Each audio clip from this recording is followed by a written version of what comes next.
Hi Dominik, how are you? Hi, Bob. So far, so good. What about you? Also, thank you, thank you. Dominik, if I met you 10 years ago and I have seen you like in your engineer path, and what changed and how would you describe yourself now? Good question. I've never thought about that, but worth doing so. Um, so what changed? I mean, I changed a lot, and that's good. So also in 10 years, so when we would do a podcast in 10 years and you would ask me the same question, maybe it will be the same. And I would be like, okay, what I've done 10 years ago, that's so different. So I think that's, first of all, the natural process, how it should be from my perspective, that we change anyhow and Italy in the direction we want to, right?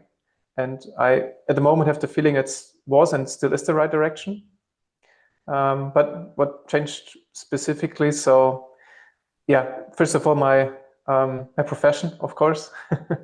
I mean, I was still the same guy, but I, yeah, came from another education, so went into this engineering path, um, like a typical German engineer, kind of. So I did the studies, went in the automotive industry, and learned a lot of interesting things, and it was interesting. But at any point, I felt it was not like from today to tomorrow. It was a process, right? And it still is a process as always, and everything. But I thought it's interesting rationally, and but something is missing, right? So, and I was searching for the missing part, and that was maybe the starting point of the change, the bigger change. Took years, of course, and still is ongoing, but that made the change from 10 years ago to now. Mm, amazing. And where did you like decided to pursue that path for the audience? Like, what are you doing like specific right now? Your main focus? Yeah, so at the moment, I'm a personal coach, personal trainer in the medical section or in the rehab section. So specifically focusing on knee injuries, knee pain. So with the sporty knee, I grab a bit my own story with knee pain as a sporty. But yeah, in the end, what I do at the moment, I support people, in specific sporty people, so active people who has knee pain out of knee injuries, getting fit again, getting active again, and that the knee is not the blocking point anymore in their lives. That's how I would describe it.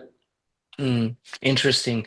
Like right now, you mentioned like the typical career path of an engineer, and when I hear that, it's like precision, problem solving, and also like under pressure, like especially in automotive. What like did you learn in that career, like about these things, like for example, problem solving, precision, pressure? Which kind of aspects you learned from that path? Actually, a lot. So I mean, even if you look it from outside, it's like I mean, two completely different things. Right, being an engineer in the automotive industry, being a personal trainer in the health section is actually, if you look it from outside, completely different. But in the end, I'm totally happy that I made this because for me, I learned a lot of things in the first part, which I took over in the second part. So just to give you one example, you mentioned it, and maybe I've also experienced with that problem solving, structured problem solving. So I also um, handled this section. So I was not a classical engineer doing any analytical programming. So I was a bit more also in the managing part in the end, also had several teams which I managed. So I needed to learn leadership skills and also problem solving activities. And one thing I still love and also took over in the personal training section is this thinking of always searching for the root cause, right? Mm, So you have a problem, that's the problem. That's like in our automotive industry, maybe it's a system which is not running, right? If any fault, which is obvious on the outside on the car. In my section now, it's knee pain, so it's officially or it's a diagnosis. Let's take the cruciate ligament, so ACL, which mm, happens often for football. That's the problem, but that's not the root cause, right? That's the problem. mm, So if you go a bit deeper, you in automotive you do analysis where it comes from. Is it electrical? Is it mechanical? Is it software topic? Is it hardware topic? Anything like that? And then you grab the root cause, solve that issue on the root cause to get the overarching problem Mm, solved, right? yeah. This is what I learned over years. And if I took it here, you have the knee pain, you have the diagnosis. Um, and of course, you can do a surgery and try to fix it on the surface. But in many cases, and this is my experience, therefore I'm happy that yeah, people searching for me and are open for the support. You have to go a bit deeper, right? You also have here to search for the root cause.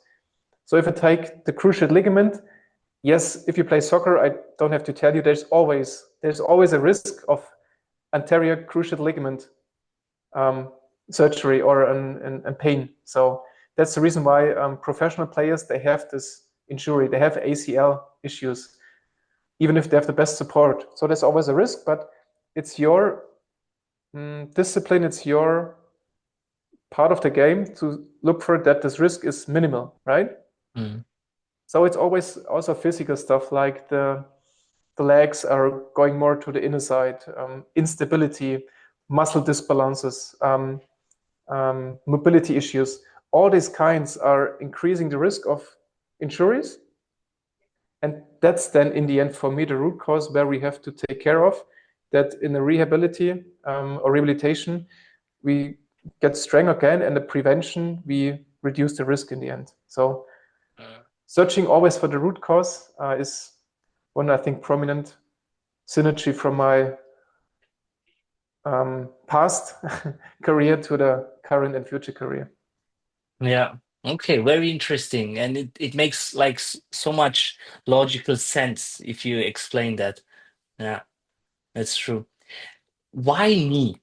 Like it could be anything else, but like why you choose the knee specific? Yeah, I teased it a bit. It has something to do with my own story.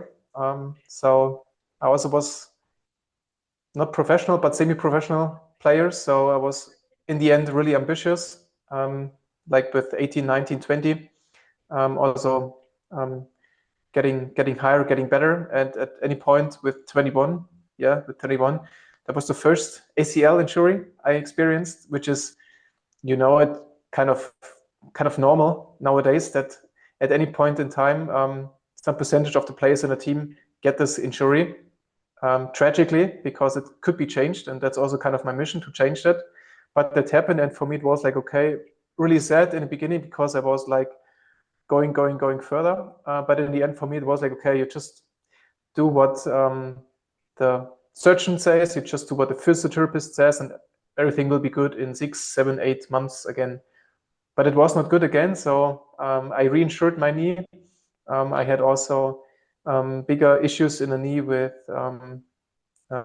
yeah the cartilage and many other components in the knee. So I in the end with mid of 2025 I had 5 knee injuries and as not only 5 knee injuries but also five surgeries and still have problems in an everyday life, right? So we don't talk about not only playing football, not anymore, but it was like everyday life knee pain with actually just done or doing what everything told me, like the surgeons and the physiotherapist, but it didn't help really. So the pain, not physically, but also mentally, was so big that I needed to change anything just for me personally, right? It was really egoistic, but I needed to change anything. So I um, informed me a lot about knee pain, about holistic health, about rehabilitation prevention.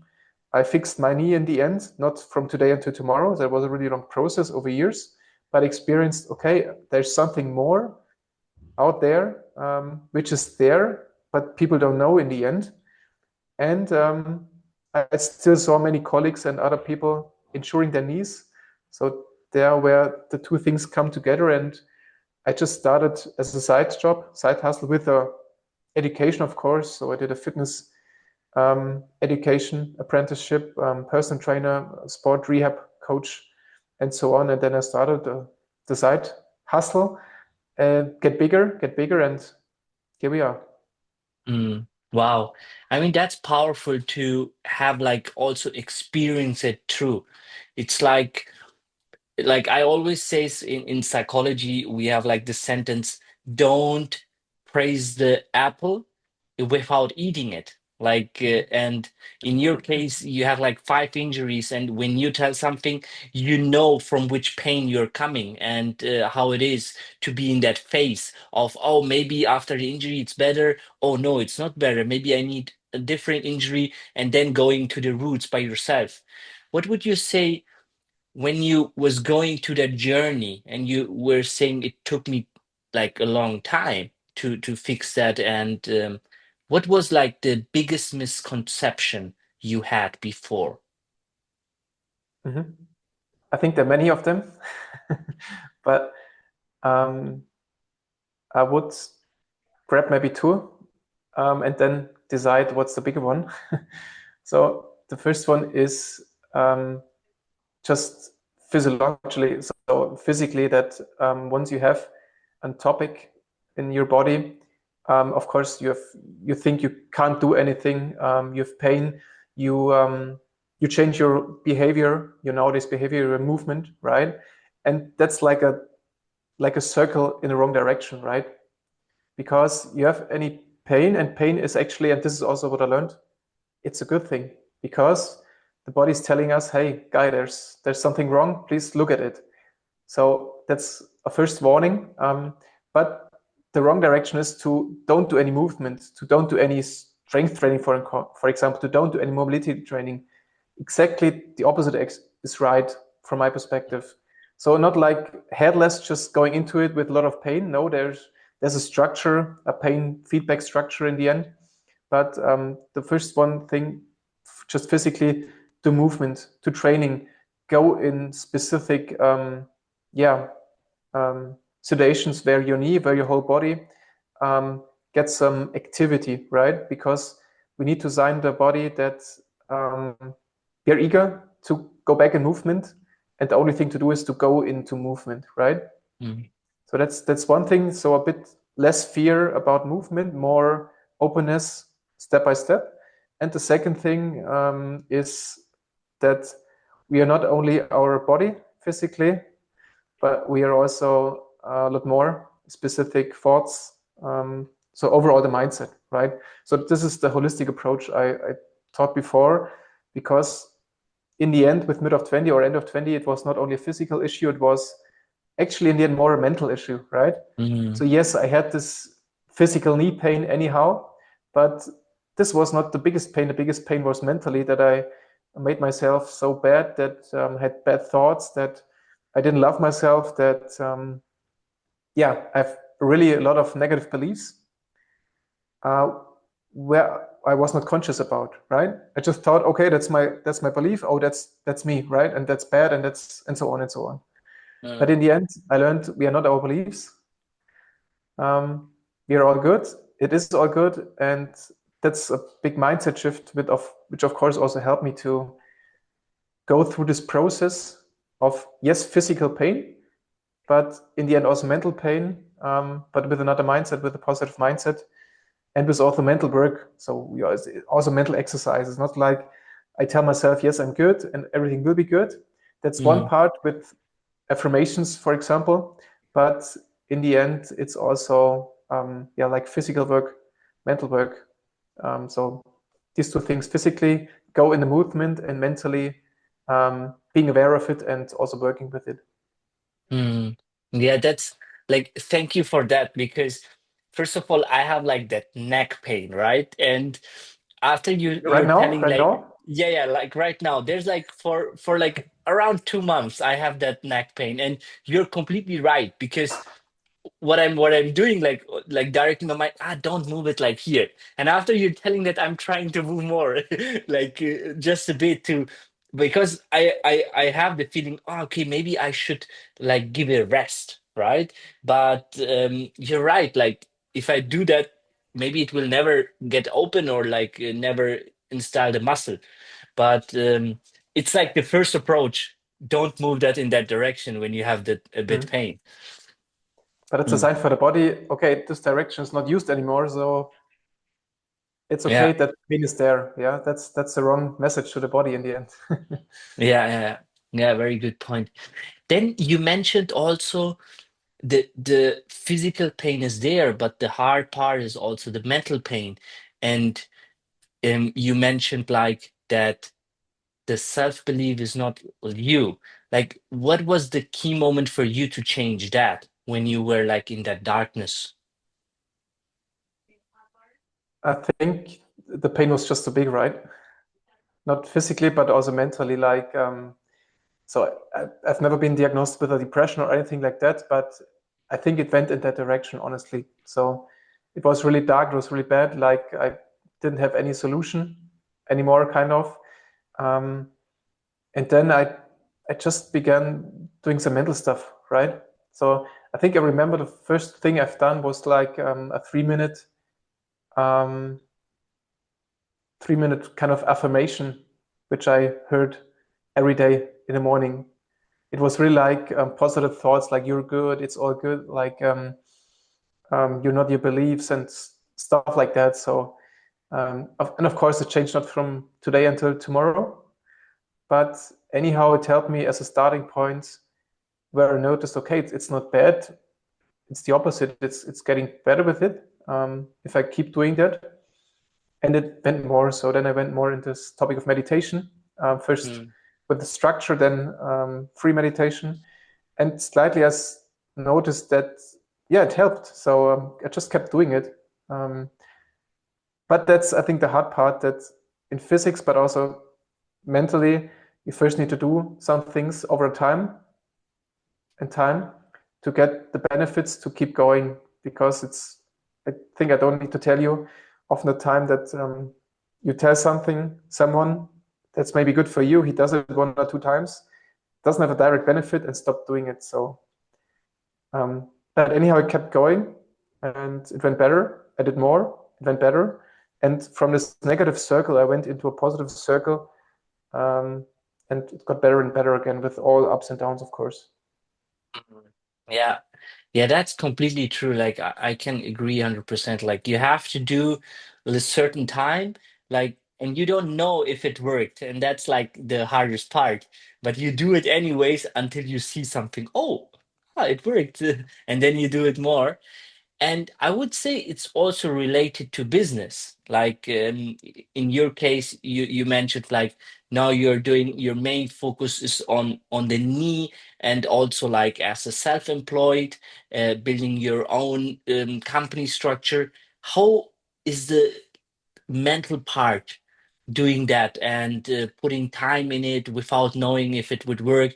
Because in your case you were coming from like a good career, right? Like it's a promising career, and you are also like a father, right, with a family. How was that change also mentally to say, okay, I'm going into that direction? Yeah, so I mean, it was kind of a step-by-step approach. So I mean, the first years I was really like down. I was kind of by myself. Yes, my wife then supported me, which was also a factor, of course. My wife then, without the children, that I had her support, of course. Um, but why I kept going, I think I had no alternative, right? So I knew that it was bad before. I knew it was bad since months and years before. Um, so for me, that was the only chance to get out of this, to just try it because I think I didn't know it rationally, so I didn't thought about it. But so anyhow, in me told me maybe just keep going because there's no alternative, right? So and then the benefits came, and I just kept going. So I would say I didn't have any alternative, consciously or unconsciously. Okay. And what would you say is like also the hardest part as a self-employed, and what are the biggest difference? Like being in a company, being in a big structured company, but now like leading the company. It's, I think, first of all, obvious, like economically, that you can't trust your monthly bill. That's the one thing that in the end is, I think, specifically in the beginning, it's like a month by month game, more or less. sure, I mean, you start with not with zero, you have any buffer, anything, and calculate with it. But in the end, it's especially if you're not alone, like with a family like me, with my wife and with 2 children, mm, there's an economic factor in it, and pressure, which in the end has, I mean, always things have two sides, right?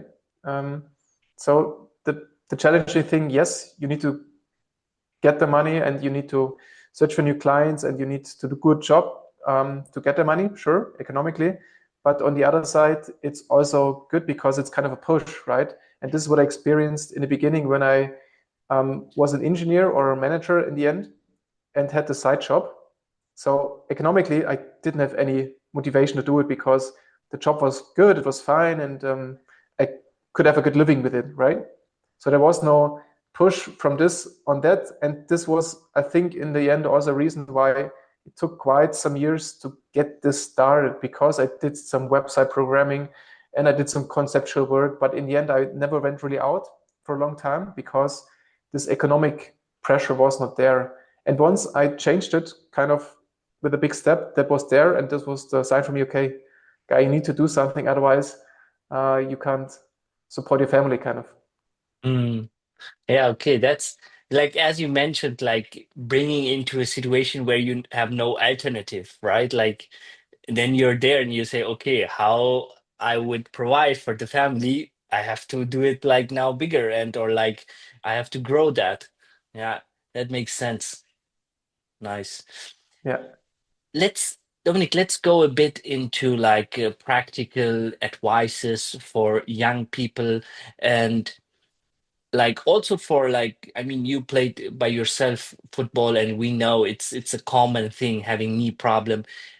What can people like me or like other athletes do to prevent like knee problem, especially in the later years? Hmm. Okay. A complex question, and in the end, it's always individual, but I really try to work out two or three things. Maybe I start with something on a meta level, because in the end, why people do have injuries or pain doing sports. So in the end, you would say, okay, if they do nothing, they have issues, yes. But if they do something like sports, they have also issues. The question is why. And in the end, it's the case that, and this is also what evidence is saying, once you do one sport like football, like soccer, it's a really kind of specific movement you always do, right? I mean, it's complex soccer, yeah? You go in many directions, you play the ball with different angles, you have tackles. So it's not like you just do running.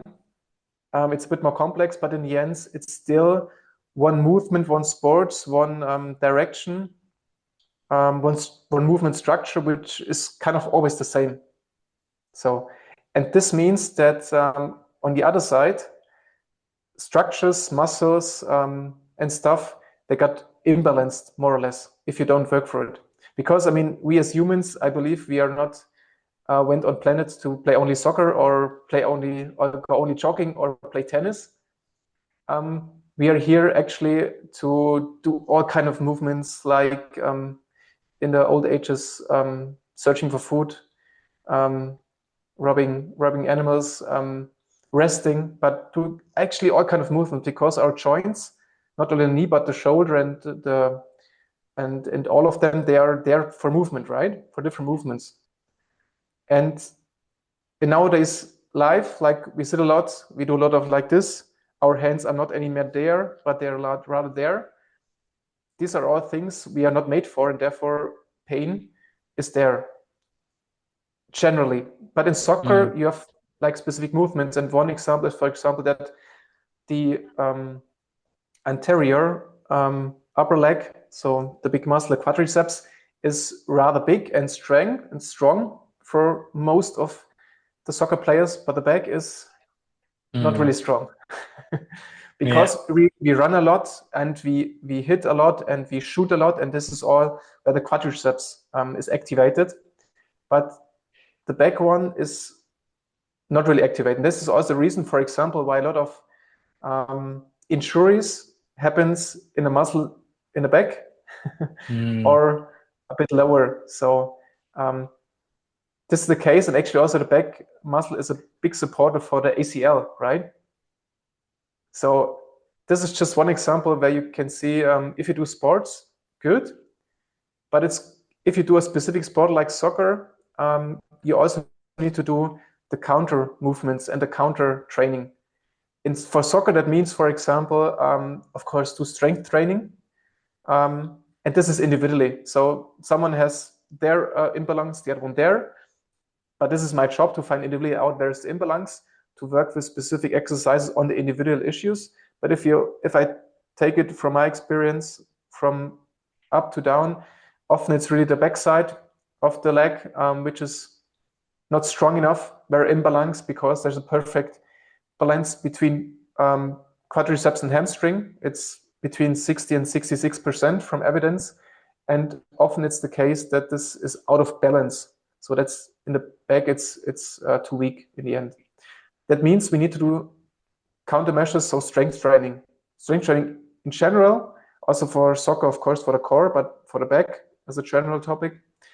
And of course, ideally preventive, but also in rehabilitation, for example, or specific, do this dynamic stuff, right? Mm, Because soccer is not only standing, it's running. And the more we train consciously specific jumps, like single leg jumps, like sprints and stuff, the more stable it will be in the challenge and in the game later, right? mm, This is one of the biggest things which I see, which is missing in the rehabilitation from an ACL injury, for example, that people are doing some exercises, they fast go jogging again and fast go back into football again, but they don't prepare the body for it. So they don't strengthen it and they don't do the dynamics with jump exercise and stuff to get the body into the movement, which is later the case in soccer. But first of all, consciously to get it done better unconsciously. mm. That's very like very good. Like I also not thought about like the specific movement in the jumps and the sprints to warming up. That's a really good point. Because I have also players, they got the injury and they say like I want to go fast again into training and they never talked about it. Yeah, okay, I'm doing right now that. But that's a really good point. Yeah. Yeah, maybe to add something to that. So I have two central aspects in my work. One is the holistic stuff. I talked about it. So I have the body, I have the mind, I also have nutrition. That's the third part. And the second big point in my work is the test-based approach. That, especially with injuries like the ACL injury, I'm not a fan of saying, yes, after 6 months you go jogging again, after 9 months you are on the field again, and that's it. That's what a surgeon is doing, and which is not wrong, right? Because the ACL needs some time to get healed and stuff. But which is for me really important, not the time-based stuff, but rather the functional-based stuff. And here we can really, from evidence, take a lot of good jump tests to see is something ready for going jogging again, and is something ready for going into the game again. And this is what, from my experience, really less people are doing. They just think about the time, oh yeah, 6, 9, 12 months, let's go. But even if they're not ready physically, right? Mm, And that's bad yeah. and can be inhibited with just some tests and a feedback functionally, are you ready or not? Mm. Yeah, that's like so powerful because I see it like just like as a fan in so many players. They have an injury, they got an injury again. They got an injury again. And then I ask me always like how can that happen so fast? Like he was out for sure. There's also bad luck, but kind of like where's the right approach? Why it's happened so often like in that period? And yeah, I think what would you say is like also like it has to change in the reha area. Yeah, in the end, exactly what I told need to be done before injury, right? So I also like have sporting levels from being injured, really acute phase, knee is big, is warm, is infected, until return to sport, return to competition, return to performance. But before there's the pre-injury stuff, right? And it's all about of this risk I told. So there's a risk in soccer that you get insured. You can't cancel that risk. That's just like there. But what you can do, you can just make it smaller with pre-injury stuff. So what need to change? In the end, in a soccer training, maybe with an athletic coach, we would need to do more of this balancing exercises, like strengthening the back, strengthening the core, and also doing this plyometrics, so the jumping stuff, more to reduce the risk of injury. That's actually simple, and this actually as could be individual, right? But if it would be just general, it would save a lot of ACLs and knees. Mm, yeah, thank you. Dominic, one last question is like always the same question. It's like when you and me would die tomorrow, and you had like one advice for the younger generation, which one would it be? Mhm. I hope we don't die tomorrow. But I would, um, yeah, I would bring my advice on the table, which is my purpose of my life. German, it's the motto. German, it's like der Weg ist das Ziel und das Leben ist ein Spiel. So the way is the goal, the path is the goal, and the life is a game, kind of. In German, Mm, it's a rhyme. In English, not. So maybe in German, it sounds a bit better. But so this is something I've written centrally in my life, and I follow this approach, and yeah, I could advise it to everyone else as well.